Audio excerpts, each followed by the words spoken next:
Congo Essengo TV.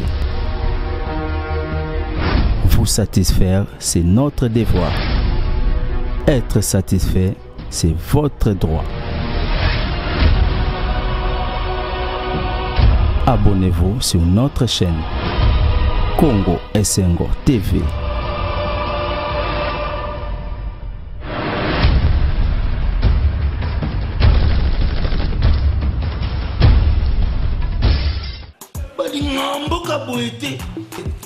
Vous êtes trop amoureux du pays.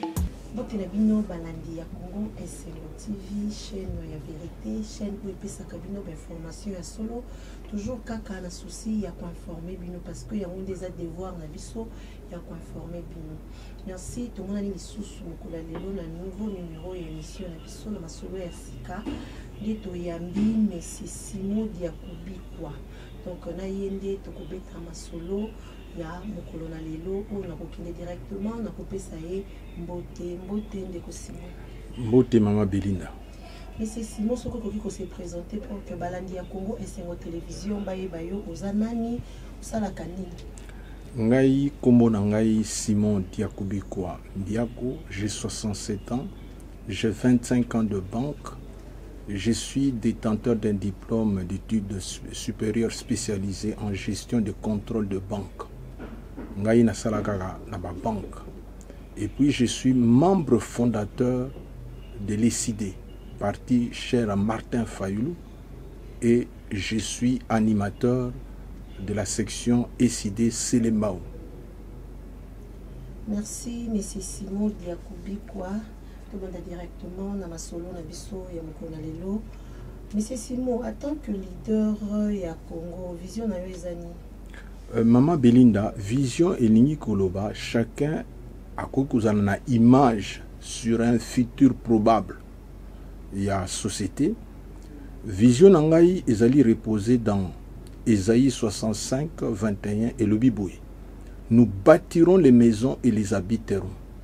Nous planterons les vignes et en mangerons le fruit. Nous ne bâtirons pas les maisons pour qu'un autre y habite. Nous ne planterons pas les vignes pour qu'un autre en mange le fruit. C'est ça ma vision. Mais nakati ya vision, quel est le type d'homme que nous voulons? Yangwana Nzambe a lobila biso na biloko na news.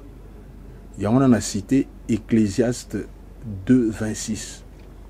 Dit ceci: à l'homme qui lui est agréable, Dieu donne 1. La sagesse, 2. La science, 3. La joie. Donc tant que vous allez na 1, na 2, vous allez na 5. Et puis Nzambe a mettre biso en garde à l'obiboui. Aux pécheurs, je donne le souci de recueillir et d'amasser afin de donner à celui qui est agréable à Dieu.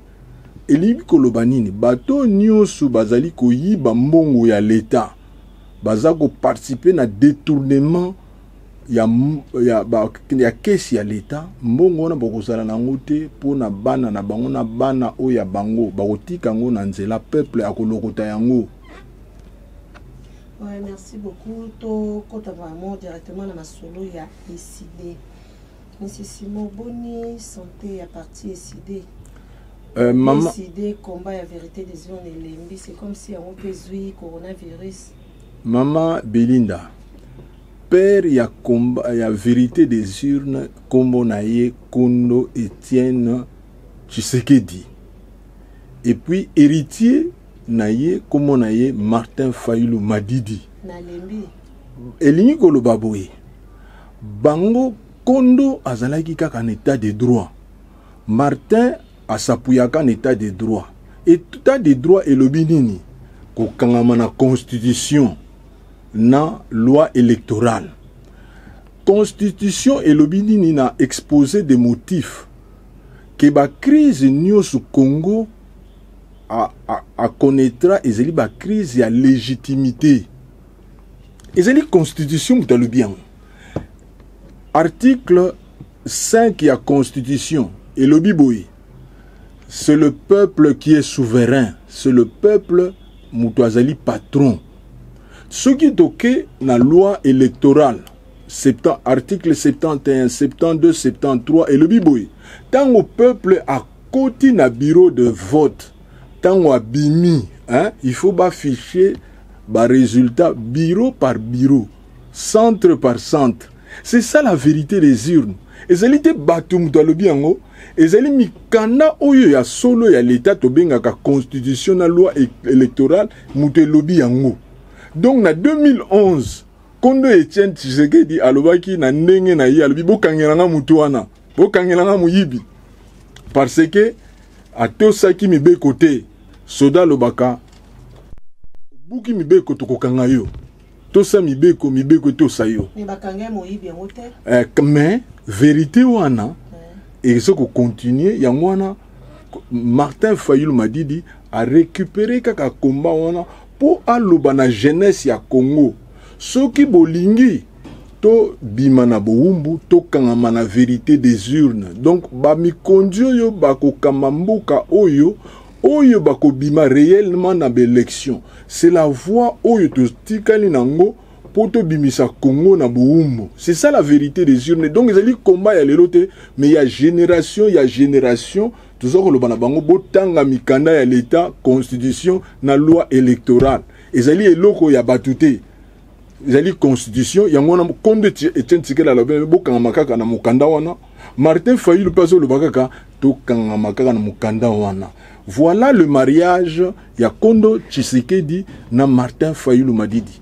Mais souka na weza wapi parce que banda bobanda ekoloba vérité des urnes tozo ibate bozo ke deti wapi. Le contraire ya vérité des urnes babenga kango moyibi. Oyo bazali na vérité des urnes te bazali côté ya miyibi. Yango na population azako vivre yango mongo ebimi na kesi ya l'état mingi musala muke. Différence wana eke wapi. Mais babi bino bozo rêver na bino ti bozo kangama na vérité des urnes wana. Biso tozo rêver te. Bozo rêver parce que misala de Jésus salama bientôt d'ici là bazo nommer ba mandateur. Donc on te ke bino bozo lala na bino. Biso tozo rêver te parce que tozo continuer combat na biso zali batu tozali na front. Batu o tozo ba na population. Prenez vos responsabilités, ce qu'on appelle le contrôle citoyen. Bon monaki yango nenge population a telamaki alinga koye ba vérité sur ba sotumutu ake kolongola batol atala ke misala ezala kité. Et c'est ce qui a fait que gouvernement afanda aloba makambu yango et puis a dwa engagement mususu. Ce qui population a telamaki té par rapport ya bambouteillage. Par rapport, il y a coût de transport chaque jour. On sait que vérité des urnes, il y a Rolande la basso de mouton, il y a Rolande la maramoussous, bon l'état, bon il y a caisse et bimaki, donc c'est que vérité des urnes, il y a deux aspects. Population à s'approprier la vérité des urnes parce que mikanda moutelobian. Mais population par rapport à ça, à l'amouki. Ni de l'Bakalamuka, Azako exercer ce que nous appelons le contrôle citoyen. Ce qui yo mama lelo yo yo qui top Congo. Nengi population Azako loba sur son vécu quotidien. Ça veut dire que population oyo aza oyo ya lobité. Population lelo yo azali lamuka. Place nyosu azali, il faut l'occasion à loba problème na yé. Pour que oyo bazali ko mema ba réponse te na ba solution na yi bango ba yoka ba yeba difficulté ni population azanango. Donc chaque jour population azali koloba soko yoki ba émission na radio na télévision population azali koloba. C'est ce que nous appelons le contrôle citoyen, c'est la citoyenneté. C'est si bon rapport nous que ça la rentre la mokana ici. ECD, parti cher à Martin Fayulu, ezali membre ya Lamuka. Donc, Lamuka ezali population mutasenga kiango avant l'élection. Et population à lakisa kiango tango babimisa ki leader na Genève. Tout un peuple telamaki et betaki maboko. Population à lakisa kiango tango akenaki na l'élection. Tout le monde n'a jamais campagne ou les campagne donc tout le monde a population n'a pas na campagne et puis tout le monde a qui population a tellement qui tangu Martin Fayulu a salagi tourné à Tambolaki na mboka à Ken Europe. Comment la population a continué au Kangama autour de lui. C'est ça la population, c'est ça la mouka. Ezalité, bah individu mokobo. Non. La mouka ezali population, c'est un état d'esprit. Oya lobaki pouvoir ya kala to boyi yango et puis ya telamaki. C'est ça la mouka. Ce n'est pas les individus. Mais c'est Simon, tout le monde a que depuis Bakambi à la mouka, bah décider qui direction collégiale, on dirait la mouka et Koufi Nango. Pour Moïse Katumbi a sali rien, Jean-Pierre Bemba a sali rien, Siko à la tête et Adolphe Mozito, Tozo Monapé a sala rien. Est-ce que le peuple a coquille qu'on espérait les sous dans la mouka? Maman Belinda, le problème il y a politique, il y a le problème il y a leadership. Leadership il y a bateau yo, bazali préparé. Donc ngai nazali wana te pour juger mutu. Mais chaque leader, il faut laisser l'empreinte naïe. Ce que le leader a laissé l'empreinte naïe, bino ba kambi sango mutu kokutuna. Mais et là qu'on a vu que le mandat où tozali siko ya monsieur Adolphe Muzito, bon monaki tan wadzwaki mandat naïe à lobaki ke biso tokoki la guerre na Rwanda. Est-ce que déjà ça l'est? Et la kisinini à lobaki na Congolais to telama botika distraction mboka ezali na guerre boyi butozoyo ka ndenge bandeko na biso na est bazali kokufa. Et quelques temps après Martin Fayulu na monsieur Muzito ba kindaki na beni ba du risque on a pour compatir na bandeko na biso. Ce qui ngai na koloba événement oyo ya mandat ya Adolphe Muzito, c'est ce courage là. Ya golonga na est, ya na ouest, ya kokeni na est na période ya ba feti pour compatir na ba ndeko na biso ya est, surtout particulièrement na Beni. Donc ezalaki événement oyo etelamisaki congolais que bis tokoki pe kotelama, ce courage là. Donc il y a toujours senga na ba congolais nyos ba telama pour compatir na bandeko na biso ya est. Tolinga te quand une partie à Congo ezali na guerre, moka mobimba mutu tozali na guerre. Donc tolinga te au moment où nous parlons, il y a 20 000 troupes, hommes de troupes, 20 généraux bazali na est. Et biloko wana boyebi ce que ça coûte na budget à l'état. Ezali et puis ba risque ba soda na biso baza ko parce que ezali guerre classique te. Uzomona ezali batu moko bayaka kana machette na mbeli buzomona bango te biso tozali na armement ba moyen mais Azado alobi na biso que batu bakufa il y a 2 mois depuis début tozali déjà na ba 400 morts. Donc pays ezali en guerre tozali na kimiate parce que destin à Congo ezali en otage na guerre ya est. Donc priorité à Congo ezali est to mema kimia d'abord. Le rapport est entre Bakambi à la Mouka, donc entre Moïse Katumbi, Jean-Pierre Bemba, Adolphe Mozito, na Martin Fayulu Madidi. Bango nyos ba leader wana bazali ko se communiquer na ba moyen classique. Bazali ko se consulter pour par rapport il y a ban jeune na ya mboka.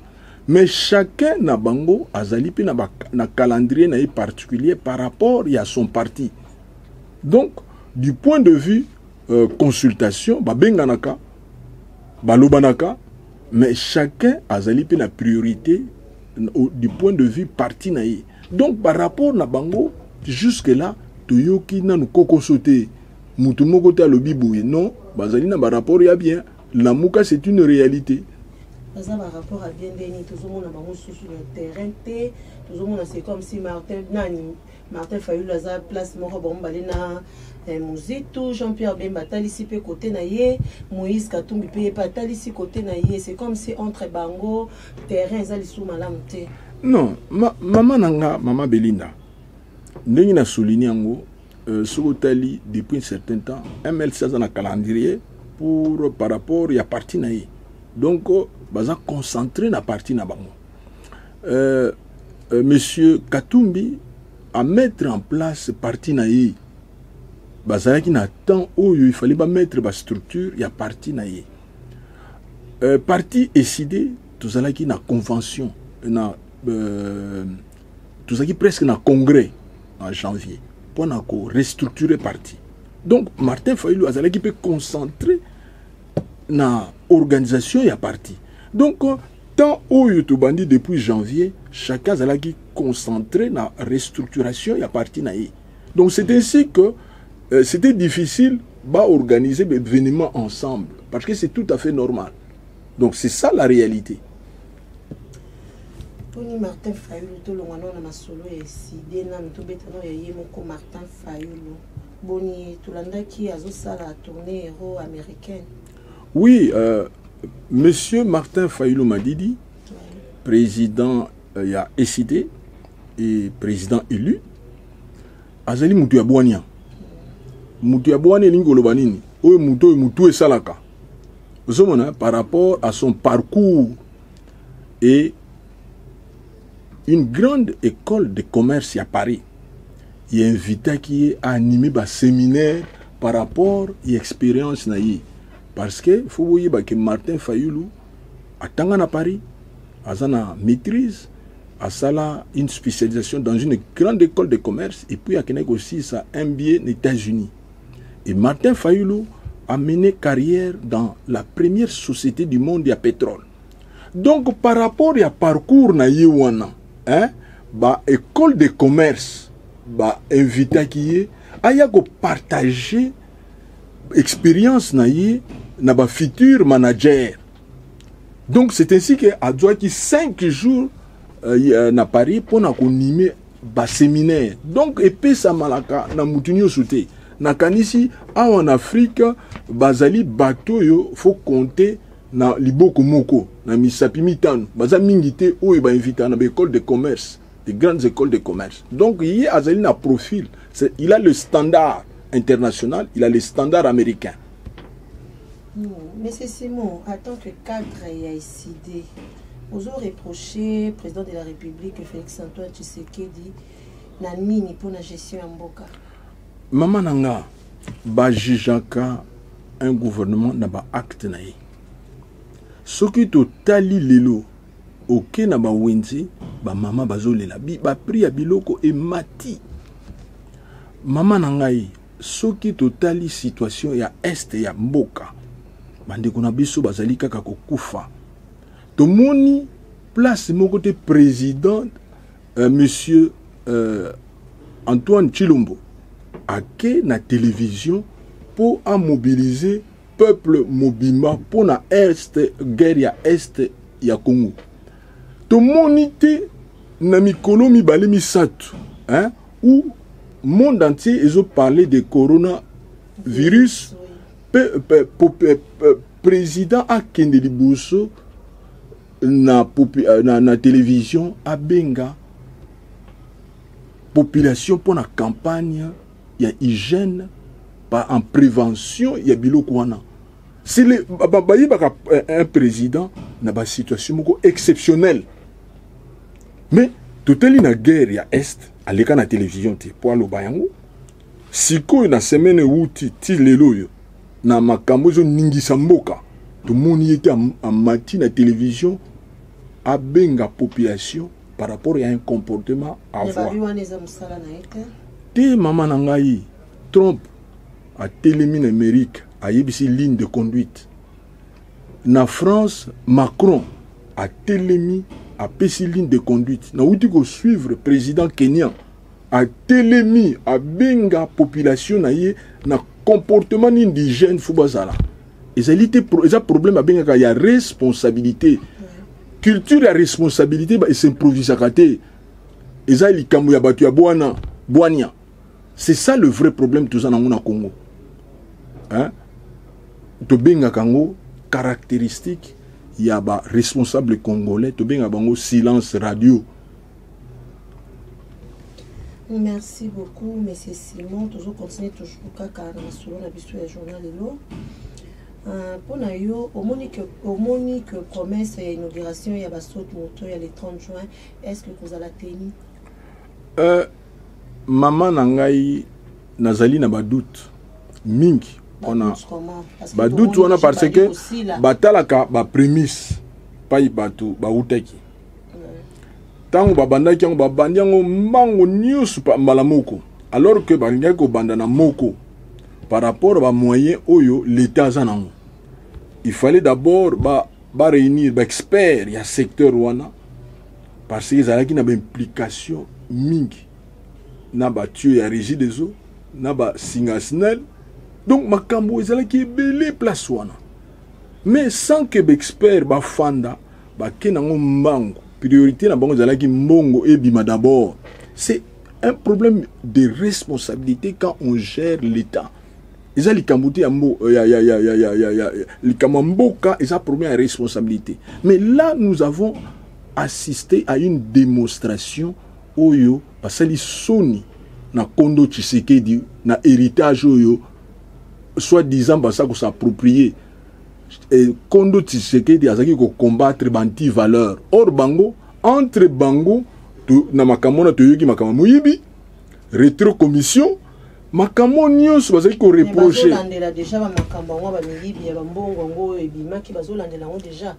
Maman nangai eloko kontaka tango bobandi musala est-ce que bozali responsable pour bo empêcher biloko wana eyate.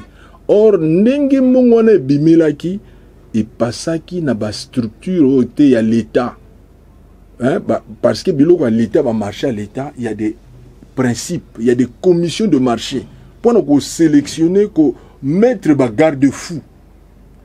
Mais bango, mongo et bimi, na ndenge ya mbangu, et puis, siko yotozo yoka, bato yo ba mikonzi ya 100 jours, ba bandi ko tonga banda kuna kisasa, yango moni que base ya IDP c'est tomboki. Et le bi bango bazali na culture ya Kondo Tshisekedi. O bazo mona na ba kambi ya parti na bango. Il y a une commission à IDPS pour examiner les valeurs. Mais c'est Simon, dès que vous soulevez point IDPS, tout poser une question par rapport, il y a un problème en haut. Tout le monde a besoin de malade, mais il y a IDPS contre les combattants. Yo pour le bibon. Non, maman nanga, les combattants na félicité bango parce que bango baza ko exercer ce qu'on appelle le contrôle citoyen. Tant que mon clarté, hein, lobby. C'est une. Et là, comme on sika que bateau yo lobby no, na kati ya parti na biso a un problème. Comportement oyo toujours mon na ba dirigeant na biso, ezali comportement te oyo Kondo Tshisekedi atikela ki biso. Yango moni que ba base ya IDPS etelemi. Yango wana na pesi bango longonia. Bozo sala ngo te pona bino moko mais bozo sala ngo pona mboka. On a exemple, on a contrôle citoyen. C'est ça l'héritage, il y a Kondo Tshisekedi. S'il faut opérer ça un conseil en tant qu'analyste politique, conseil numéro que ça pour organiser entre base na dirigeant. Maman Belinda, Batouana conseil d'abord fona na lobelo komoko bazali ba modèle T. Ce qui te le modèle T, statut ya IDPS et le biboui. Ce qui, depuis que Oyazali Aïe, a cru ça la plus de 30 jours T. Et puis, c'est l'affaire d'une commission.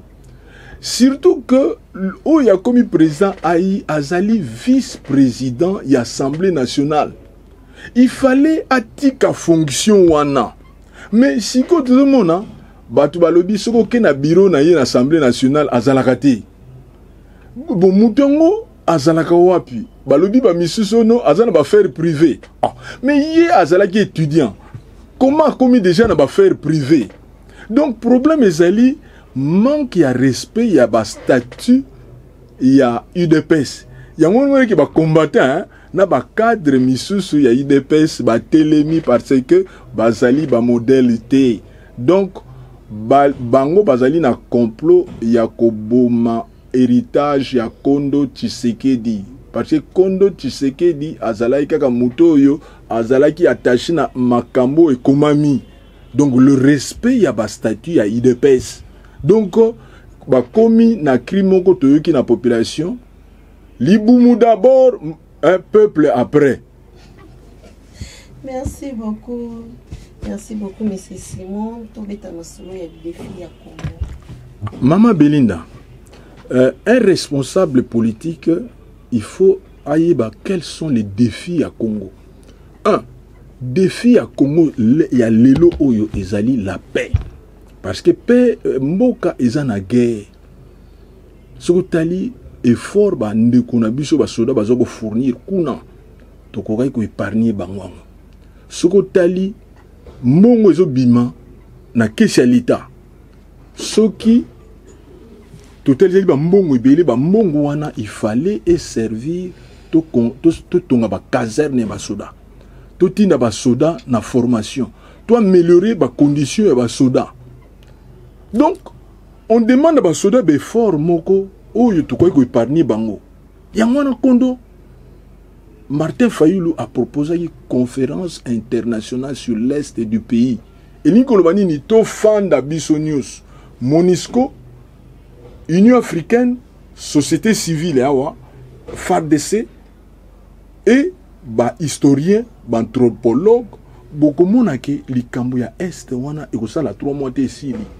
Avantage à conférence wana ezali nini.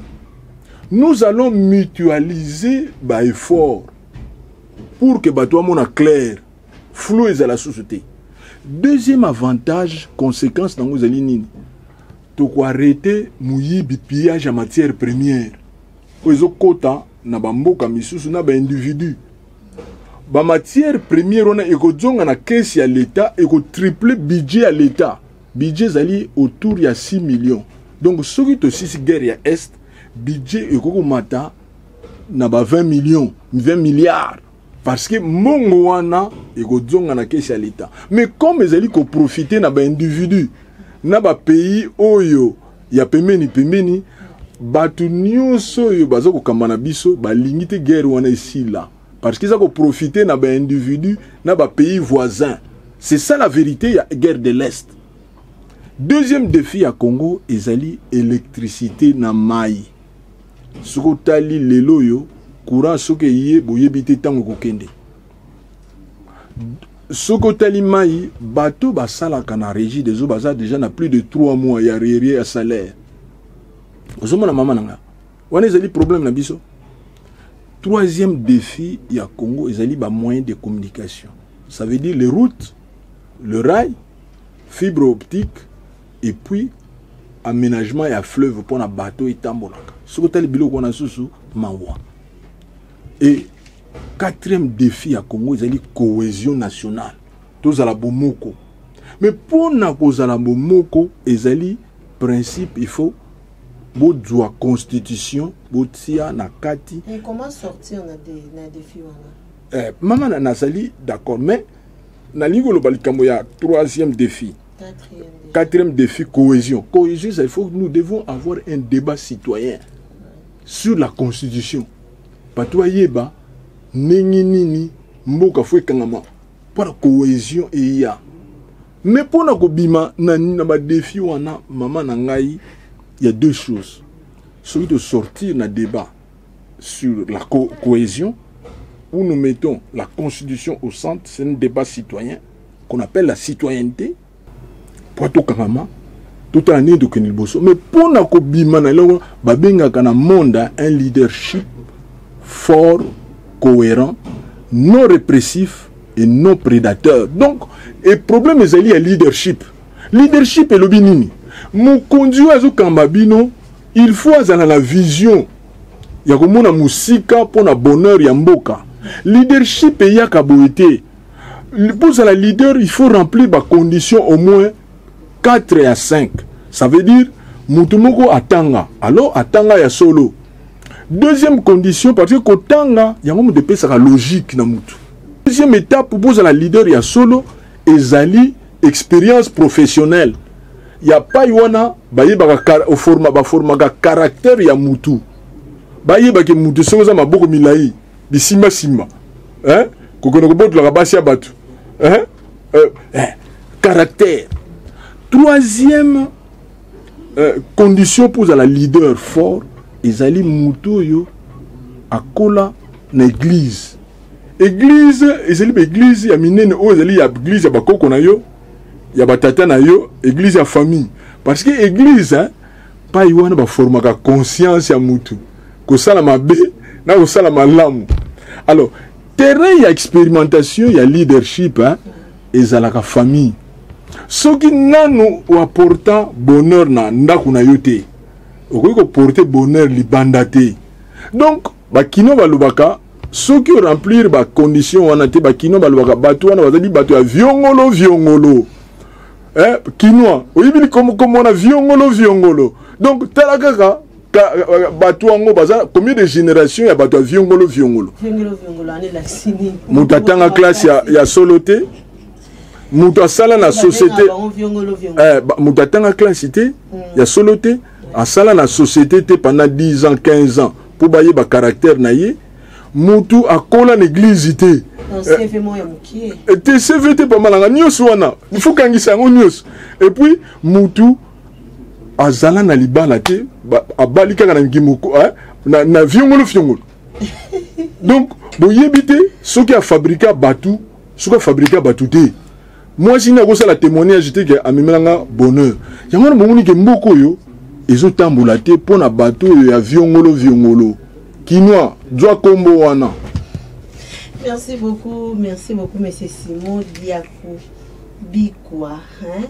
On a rappel tout le qui bon monsieur Simon Diakou Bikwa Aza cadre, hein, na SID parti cher il y a président Martin Fayoulou Madidi. Monsieur Simon to comme na souka émission, c'est que vous pouvez ça dernier mot na yo pour la émission ya mokonelo.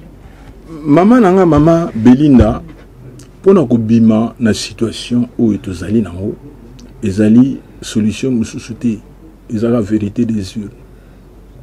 Nengi kaka constitution lobaki que crise news mboko ezala crise à légitimité et peuple kaka mdali patron nengi article 5 ya constitution ilobi.